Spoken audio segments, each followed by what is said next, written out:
11월 첫째 주 순창 제1교회 가정 및 구역 예배 시작하도록 하겠습니다.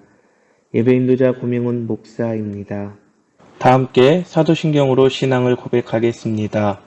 나는 전능하신 아버지 하나님 천지의 창조주를 믿습니다. 나는 그의 유일하신 아들 우리 주 예수 그리스도를 믿습니다. 그는 성령으로 잉태되어 동정녀 마리아에게서 나시고 본디오 빌라도에게 고난을 받아 십자가에 못 박혀 죽으시고 장사된 지 사흘 만에 죽은 자 가운데서 다시 살아나셨으며 하늘에 오르시어 전능하신 아버지 하나님 우편에 앉아 계시다가 거기로부터 살아있는 자와 죽은 자를 심판하러 오십니다. 나는 성령을 믿으며 거룩한 공교회와 성도의 교제와 죄를 용서받는 것과 몸의 부활과 영생을 믿습니다. 아멘. 다 함께 찬송 382장 부르시겠습니다.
이 시간 2022년 가정과 구역을 위하여 교회 기도카드 공동 기도 제목을 가지고 함께 기도하도록 하겠습니다.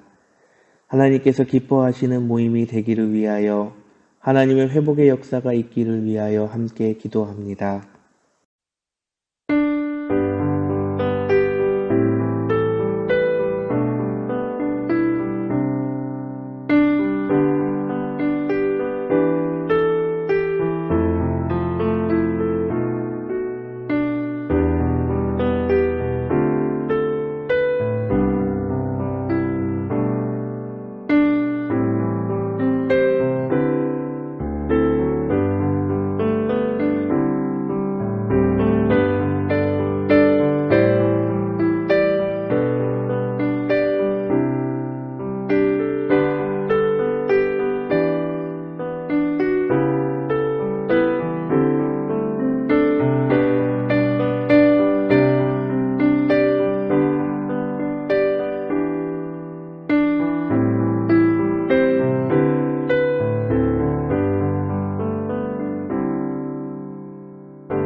이 시간 하나님께서 우리 가운데 주시는 말씀은 구약 예레미야 29장 7절로 14절까지 말씀입니다.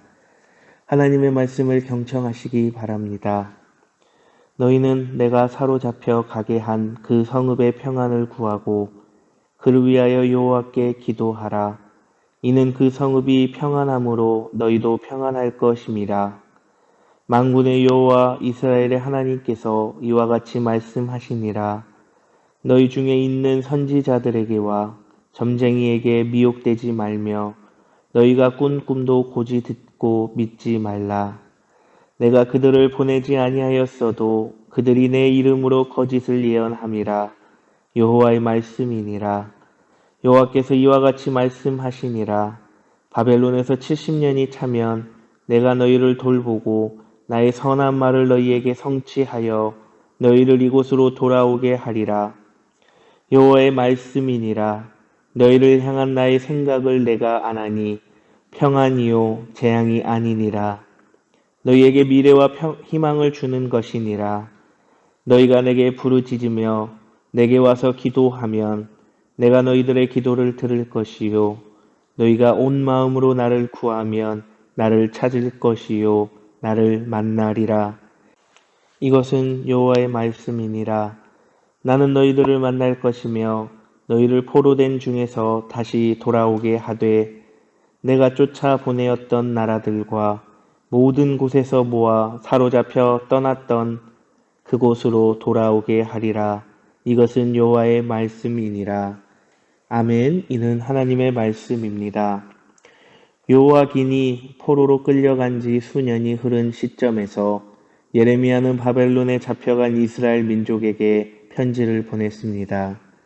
당시 포로로 잡혀간 이들은 모두 바벨론의 패권은 길지 않을 것이며 자신들이 빠른 시일 내 고향 땅으로 돌아가리라 생각했습니다. 예레미야는 하나님의 뜻을 기다리는 일이 괴롭고 힘들지만 70년이 지나면 반드시 돌아갈 수 있을 거라고 위로하고 권면했습니다. 여호와는 평안과 미래와 희망을 주십니다. 바벨론 포로 중에는 거짓 예언자가 있었고 복수를 행하는 자, 꿈을 꾸는 자들이 있어 백성을 미혹했습니다. 하나냐를 비롯한 이들이 하나님의 이름으로 거짓 예언을 했습니다. 그런 거짓 예언 중에는 이스라엘 포로들이 곧 고국으로 돌아간다는 예언도 있었습니다. 그러나 예레미야는 포로 기간이 70년인 것을 다시 밝혔습니다. 아직도 꽤 긴 세월을 바벨론에서 보내야만 했습니다. 하나님께서는 이 시간을 통해 이스라엘 백성을 연단시키시고 그들을 미래와 희망이 있는 회복과 번영으로 인도하겠다고 약속하셨습니다. 여호와께서는 짧은 고통의 시간 너머에 긴 평안과 미래의 희망을 준비하고 계시는 분임을 믿어야 합니다. 두 번째로 온 마음으로 기도하고 구해야 합니다. 하나님께서는 이스라엘 민족에게 포로의 땅에서 하나님께 부르짖고 기도할 것을 말씀하셨습니다. 그분은 예루살렘의 솔로몬 성전에만 계시지 않고 이방의 땅 바벨론에서도 그들의 기도를 들으셨습니다. 이스라엘의 포로 귀환은 이런 기도를 통해 성취된다는 것입니다. 이것이 하나님의 영원하신 섭리가 유일한 인간의 기도를 통해 성취되는 신비인 것입니다. 이스라엘 민족이 해야 할 일은 허황되게 조속한 귀환을 염원하는 것이 아니라 하나님의 말씀을 듣고 죄를 회개하며 전심으로 기도하는 것이었습니다. 하나님께서는 온 마음으로 구하고 찾으면 만나 주겠다고 약속하셨습니다. 순결한 마음을 겸비해 하나님의 이름을 부르짖을 때 반드시 만나 주시고 기도에 응답해 주십니다. 이 시간 받은 말씀을 가지고 우리의 삶을 나누길 원합니다. 하나님께서 주셨던 평안과 미래와 희망을 나눠봅시다. 소망이 오늘을 살게 합니다. 아직 이루어지지 않고 멀게만 느껴지지만 평안과 미래와 희망을 주리라 약속하신 하나님의 말씀을 믿을 때 오늘을 감당할 은혜와 내일을 준비할 새 힘을 얻습니다. 두 번째로 하나님께 부르짖어 기도하는 목적과 사명이 무엇인지 나눠봅시다. 기도가 개인의 필요와 삶의 목표를 이루기 위한 도구가 아니라 하나님의 나라의 영광을 위한 밑거름이 되기를 소망하는 영적 성숙이 있어야 합니다. 이 시간 결단에 기도합니다. 소망의 하나님, 우리를 사랑하셔서 품어주시고 모든 기도에 세밀하게 응답해 주시니 감사합니다. 평안과 미래와 희망을 주시는 하나님께 기도하며 놀라운 응답을 받는 은혜를 누리게 하소서. 예수님의 이름으로 기도드립니다. 아멘. 주기도문으로 가정 및 구역 예배 마치도록 하겠습니다. 하늘에 계신 우리 아버지, 아버지의 이름을 거룩하게 하시며 아버지의 나라가 오게 하시며 아버지의 뜻이 하늘에서와 같이 땅에서도 이루어지게 하소서. 오늘 우리에게 일용할 양식을 주시고 우리가 우리에게 잘못한 사람을 용서하여 준 것 같이 우리 죄를 용서하여 주시고 우리를 시험에 빠지지 않게 하시고 악에서 구하소서. 나라와 권능과 영광이 영원히 아버지의 것입니다. 아멘. 2022년 교회에서 제공하는 365일 말씀과 함께 영상을 참고하셔서 날마다 말씀과 함께 하루를 시작하며 한 주간 믿음으로 승리하시길 바랍니다. 샬롬.